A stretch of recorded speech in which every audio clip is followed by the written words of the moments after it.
সিলেটের গোয়াইনঘাট উপজেলার নলজুরি নামক প্রজেক্ট এলাকায় ভারতীয় সীমান্তরক্ষী বিএসএফ মাঠ দখলে এসে বাংলাদেশ বিজিবি ও বিএসএফ সংঘর্ষ হয়েছে। সিলেট থেকে মোহাম্মদ আলকাস আহমেদের পাঠানো তথ্যচিত্রে থাকছে বিস্তারিত। অভিযান নিউজ টিভির সাথে আছি আমি তৌফিক হাসান।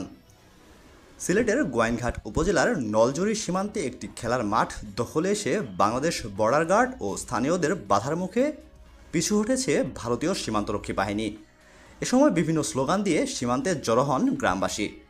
বৃহস্পতিবার সকাল 11টার দিকে সিলেটের পর্যটন এলাকা খ্যাত জাফলং নলজুরি আমসব গ্রামের বাংলাদেশ ভারত সীমান্ত এলাকায় এই ঘটনা ঘটে।